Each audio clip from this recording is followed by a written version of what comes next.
I'm Shar Fisher-Jackson, Executive Director and CEO of the Cincinnati Preschool Promise.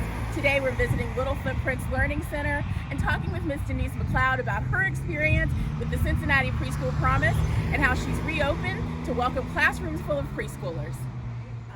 Prior to us shutting down for the pandemic, we were kind of confused if we were going to stay open or we were going to close, but we decided to close a week before they said we can reopen for a pandemic center. So we decided to open as a pandemic center and care for our essential children or essential parents that needed care.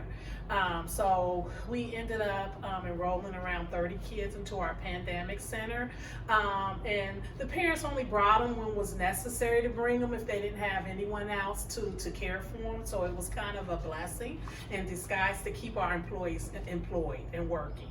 And so after that, and when we were able to reopen, we transitioned back into our regular program, and we reopened with, right now we have 43 kids enrolled.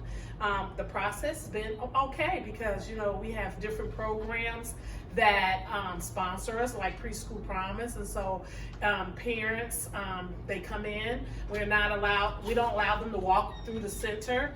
They wash their hands and they have to have a mask to enter in and to walk around.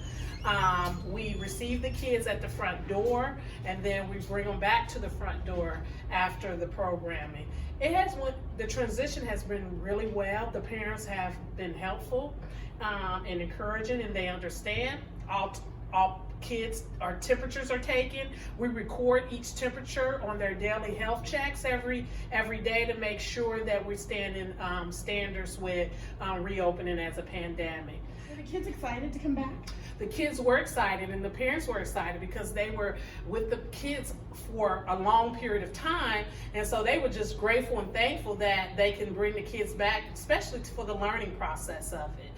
The kids we saw, and we see fit that the kids need to be in preschool because after 3 or 4 months they really started losing all of what we have taught them. So we're kind of starting back from fresh, and the parents say that too. So it's probably a need for them to continue to grow in preschool.